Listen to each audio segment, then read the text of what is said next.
Bob Dylan. Last time I have to hear about him, fortunately, ever.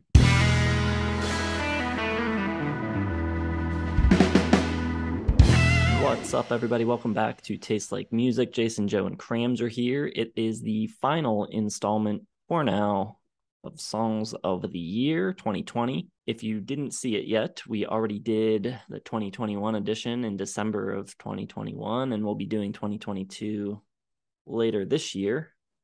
So that's why we're wrapping up with 2020. Joe, I think, already has it in the bag. He took home the title, won the series with some shady practices of extending the 2018 vote.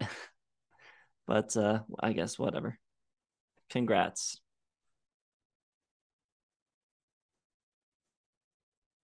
So 2020, pretty terrible year on the Billboard charts again. And I don't know. I think album-wise, I like it, but not a ton of standout songs from those albums. So even the wildcard side, I feel, is a little bit weaker than it has been lately. So not the best year. I think, maybe a lot of artists were holding things back, not putting things out, waiting, hoping the pandemic would pass more quickly than it did, and kind of ended up being a little bit of a dud of a year. How you guys feel? I don't feel that way at all. And I've got some returning senior circuit tour sort of acknowledgments here for my wild card choices. Like people that have not been in my lists here for decades are coming back. So pretty cool. It's a pretty crappy year. I'm with Jason. The charts actually, I think, may have been better than 2018 or 2019. But as far as like the albums, it wasn't a great year for me. I struggled. I remember back picking my 10 albums of the year, and I really haven't listened to any of them except for like one maybe since then. So we just put that whole year in rearview mirror, never think about it again, as far as I'm concerned. Yes, yes.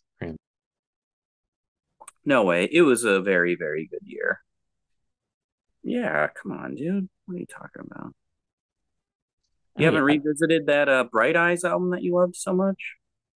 I've listened to a couple songs from it, but I've not listened to the whole thing now. The only one I've listened to is one that I didn't even know came out in 2020. I found out later, Empty Country, and the Rina Sawayama. But other than that, no, nothing. I don't think it's an all-time terrible year. I think there's plenty of good stuff, but I think 2021 beats it. I think so far 2022 is beating it. As far as this new decade goes, if you're new to the channel, we make two lists each. One list is our 5 favorite songs from the Billboard Hot 100 that year. As long as it hit the chart at any point during the year, it's eligible. And then the second list is Wildcards. Did not have to chart, could be deep cuts or B-sides or anything else, really. So that's what we're doing. One of those lists will be one song short. We save our favorite of the year for the very end of the video. And we also make a pick for our least favorite top 40 song of the year. Whose turn to start? Mine, maybe? I feel like I haven't started in a while. All right.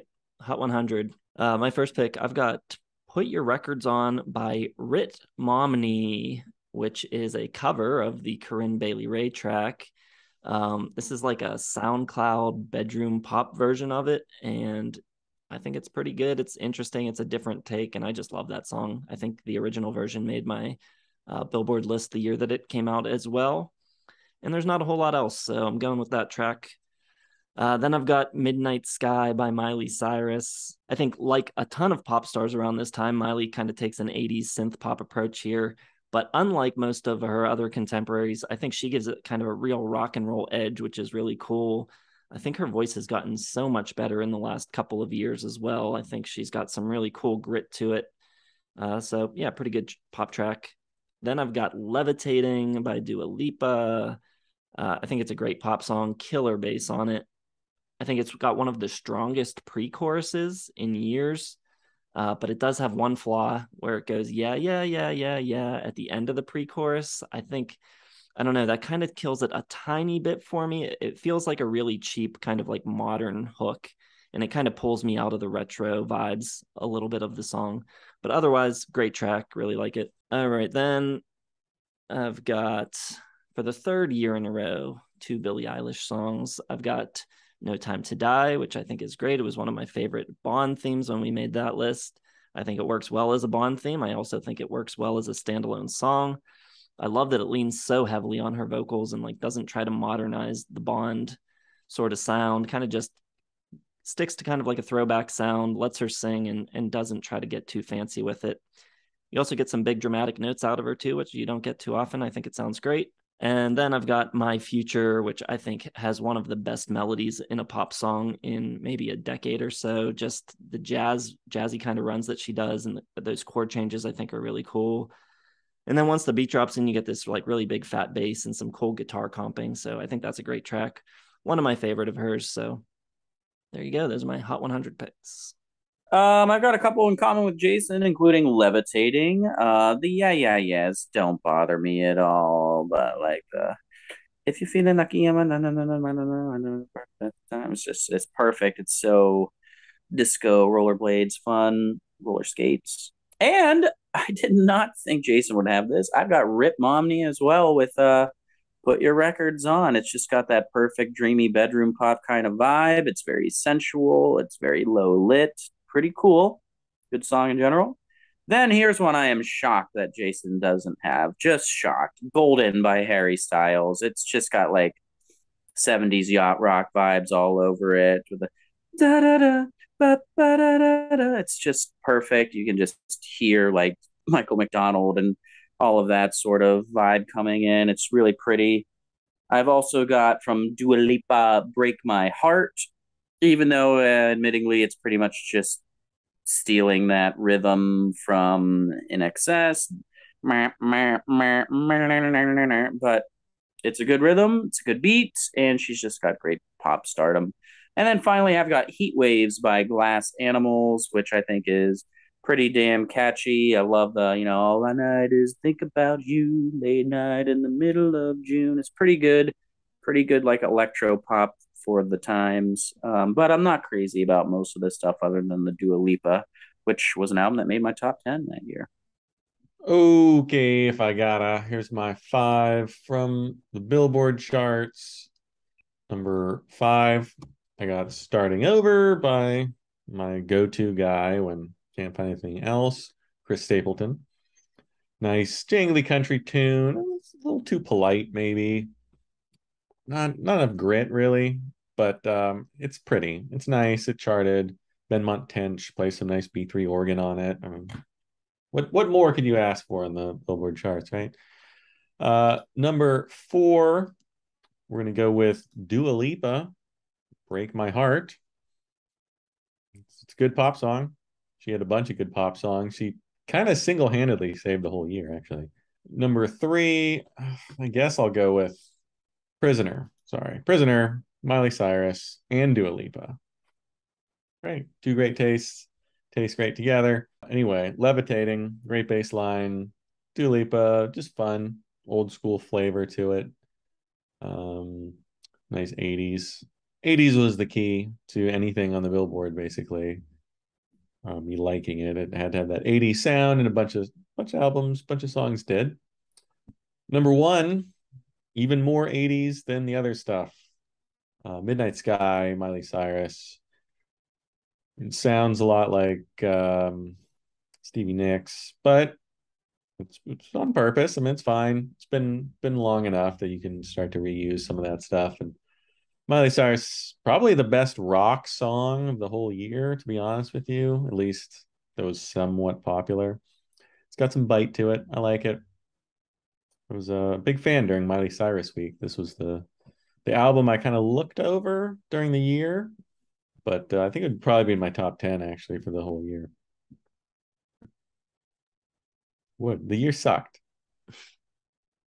That's a better rock album than, I don't know, Pearl Jam. You're the one that played up the Pearl Jam album. Yeah, but I haven't even like thought about it since. So I don't know. Well, we are busy with listening to a lot of other stuff. It's hard to keep going back to things. All right, wild cards. I've got 4.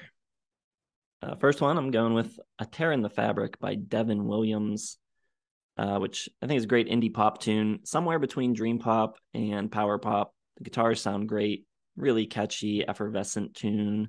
You've got a little bit of steel guitar in there, just kind of crying out in the background, bringing a little touch of sadness to it. Then I've got The World at Night by Walter Martin. The song's a tribute to Stuart Lupton, who was the lead singer of a band called Jonathan Fire Eater, which was like the incarnation of the Walkman before they became the Walkman. And then I think Lupton had a bunch of drug problems and stuff, and he ended up passing away in 2018. So this song's a tribute to him. It's a beautiful song. It's kind of like a fairy tale or like a children's book. It's got that kind of like magical feel to it.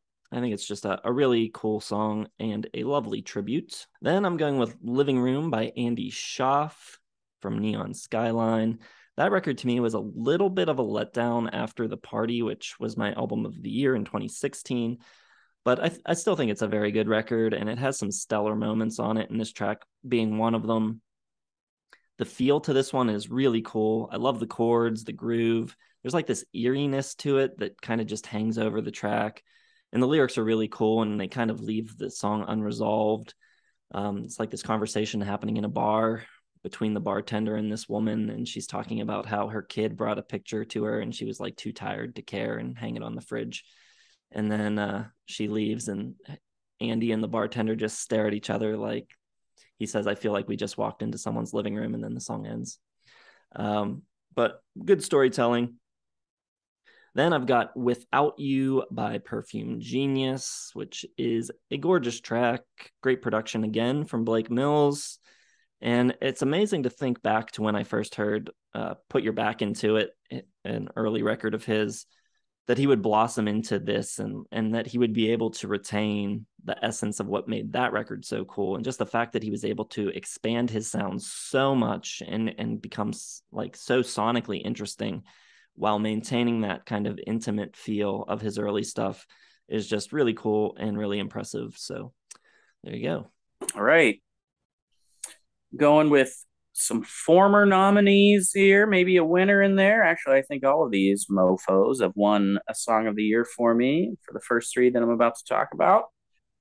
I've got I Contain Multitudes by Bob Dylan from Rough and Rowdy Waves. Really, really beautiful slow jam with this really nice flamenco guitar coming in.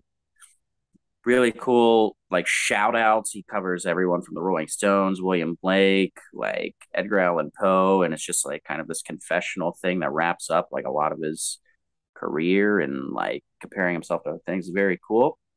Then I've got 1 Minute You're Here by Bruce Springsteen from A Letter to You. Opening track, just really acoustic kind of folk song brought to life, just a little bit of synth hum and some glockenspiel or xylophone or something, but really just beautiful imagery and everything that captures the spirit of the summer of 2020 pretty damn well. Then I've got from an album that I didn't really rate that well, but there is one just diamond in the rough on this record. It is Feel You by My Morning Jacket. Really awesome, old school kind of big piano ballad. Terrific melody. The piano's like really dark and just saturates really heavy, like it's awesome. And then there's that beautiful flickering guitar part that just sends the song into like that perfect kind of spacey prog Americana like avenue that they operate so well in. And then finally, before I reveal my winner later, I've also got one from Perfume Genius, but I'm going with a heavier track, Your Body Changes Everything. It's awesome. It's really powerful, really visceral and in your face. Got like this big club beat behind it, powerful drums, big stabbing string part to it. And he just does like this really deep sinking despair voice that opens up beautifully. It's absolutely tremendous. Bob Dylan, last time I have to hear about him, fortunately, ever. All right, here's 5 songs, I guess. Number 5 for my album of the year winner, I got Who's Gonna Save You Now by Rina Sawayama. And it's just like a really huge arena rock song, which just one of the multitudes that her album contains. It's jumping all over the place from genre to genre. And this one kind of sounds like, I don't know, like Evanescence meets, I don't even know, but it's a lot of fun, really fun album. Number 4, I got to go with Carly always. Anytime she releases an album, it's on here. I got Solo, just a good pop song. It's Carly Rae Jepsen. It's the best one from whatever that album was. I can't even remember. Number 3, Diamond from Empty Country. This is the album that I discovered after the year had already passed, and I was pissed that I missed it. It's Joseph D'Agostino, lead singer of Symbols Eat Guitars. And on this one, he gets to open up a little bit. It's a lot more Americana, some nice lap steel on it. It's just really pretty. Still got those bratty Staten Island vocals that I like a lot. Nice juxtaposition between the two. Number 2, I'm going to go with I Love Lewis Cole from Thundercat. Just really fun song. It was between this and Dragon Ball Durag. I'm going to go with I Love Lewis Cole because the playing on it is just insane. I mean, Thundercat is such a good bass player, and he brings on all his friends, and they go nuts on it. It's great. And I guess my number 1 will have to wait. All right, worst of the year for me is I Love My Country by Florida Georgia Line. And I think Joe's talked about them before. They have a lot of really bad songs. This one is just kind of offensive to me as a country music fan. I think songs like this are exactly why so many people say that I like all music except country. And Florida Georgia Line, if you like country so much, why isn't there a trace of it in your music? It's really just terrible stuff. And I hate to sound like a Nashville gatekeeper, like saying country doesn't have room to grow or expand beyond the roots of the sound. And there's plenty of room for crossover pop artists, but I don't know. I think we've arrived at a point where saying you like country now requires like a 10-minute explanation to clear your name and like explain what kind of country you like. I think it's a problem for the genre. I think this bro country trend did nothing to raise the profile of the rest of the country artists, the good country artists. I think it actually had the opposite effect where it pushed people away from the genre and instead of attracting new potential listeners. I just think it's total trash. The song is stupid. It sounds terrible. It's really bad stuff. Hate it. Well, top 40 worst song. The real worst song of this year is American Reckoning by Bon Jovi, as we've talked about plenty of times. And I'm a little, I don't know what the laws are. My least favorite song of 2021 was Bad Habits by Ed Sheeran, and I would love to just talk about it some more. I don't know if this is like the official end of our series and I can't use it again. I don't know. But really in my heart, that's it. It's Bad Habits by Ed Sheeran. But let's throw in a song that I actually used to not dislike, but over the past few months I've heard it a lot and I just hate it. Peaches by Justin Bieber. Just really stupid. I don't mind his music as much as a lot of people dislike it, but when he goes really like kind of like that hip hop vibe, I think it's just ghastly, especially because of like how just wussy it is. Like I get my peaches from Georgia, get my weed from California, love that shit. It's like there's nothing hard about it. Like you're bragging about the quality of the peaches that you get. Like you're so rich, you're just getting fresh fruit. I don't know. It's not like you're getting like really nice like like wine from Italy or like really good like Japanese caviar or some bullshit like what peaches from Georgia. Hell, my dad lived in Jacksonville. He was driving there once a weekend to get that stuff. Like, come on. What do you got, Joe? I got Yummy by Justin Bieber. It's real bad, real bad. Starts off with, yeah, you got that yummy yum, that yummy yum, that yummy yum. Yeah, you got that yummy yum, that yummy yum, that yummy yum. Say the word on my way. So that's what you're dealing with. Like, he's almost trying to act like hard, like this is like a hard song. Like this isn't like a love song, like a regular Justin Bieber song. And like he's serious about whatever he's gonna do to this yum yum. But it's just like so weak. Like it is like baby bottom soft. It's like peach skin. Like it's just pathetic. Like he sucks. He's kind of like Ed Sheeran, where like anytime he tries to go hard, like it just the opposite effect. Like you can see how soft he is. And it's just a really lame song. It's just pathetic. Terrible, Justin. How the song that Justin and Ed Sheeran did together avoided all of our worst of the year picks is beyond me. What year was that? I think 19, maybe 18. All right, winner's circle time. And like I said, this year didn't have one song that was like screaming out to me or an obvious choice. So today I was just kind of like listening through the playlist that I made at the end of 2020 of like, I think we all made a playlist of 100 minutes of music from the year. So I was using that and just going back and listening to things. And this one kind of jumped out just because it was super fun. And I've got Moon by the Lemon Twigs.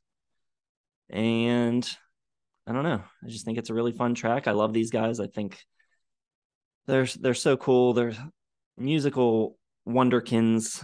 They've become the go-to guys for Jonathan Rado and his productions. And as a result, they've played on Foxygen Records and played on Tim Heidecker stuff and Wise Blood albums. And I just think they're great musicians, really cool songwriters. And I think they actually tap into like the actual spirit of rock music, which is, I think sorely missing from most rock music nowadays. And, it's rare that you hear any rock music anymore that has this sort of sense of silliness and fun to it.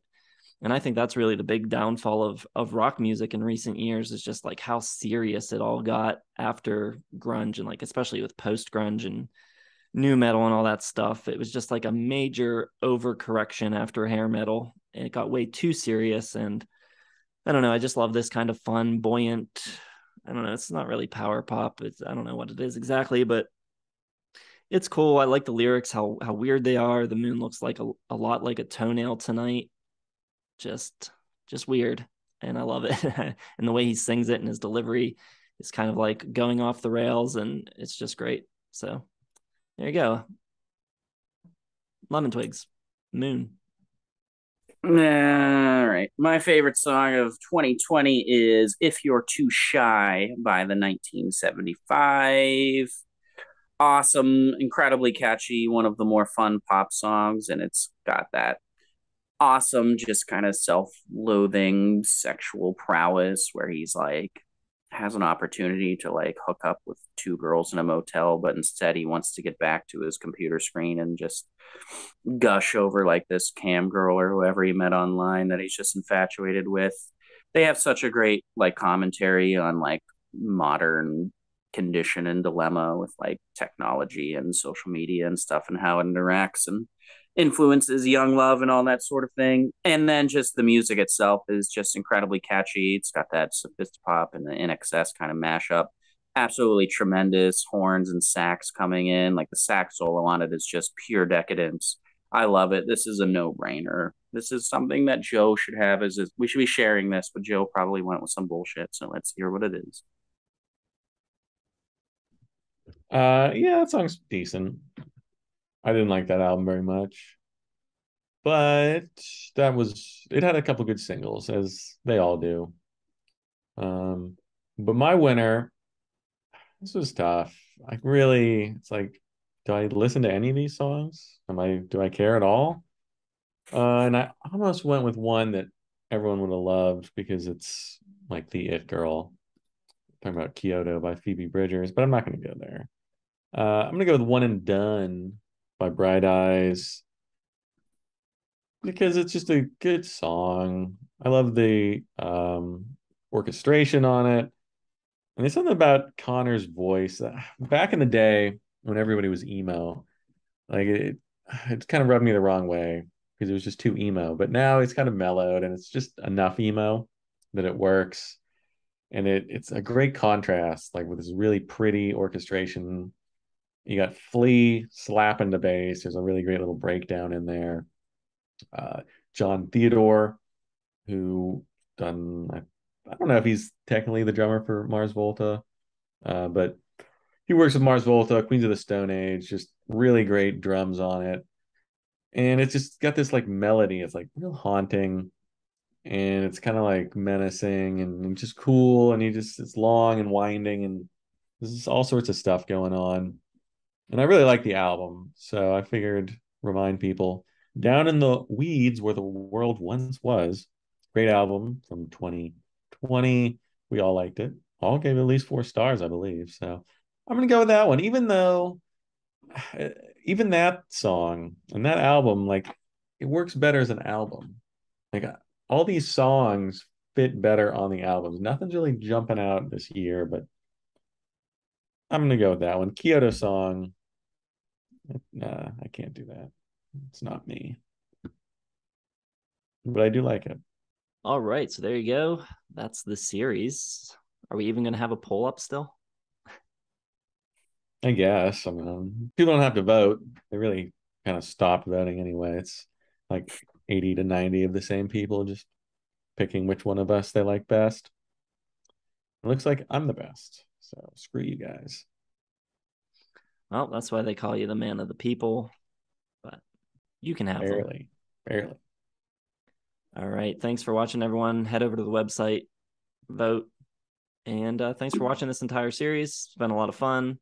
We got some changes to the channel coming up, which there will be an announcement video either right before this or right after this at some point. So look out for that. We'll explain it all to you.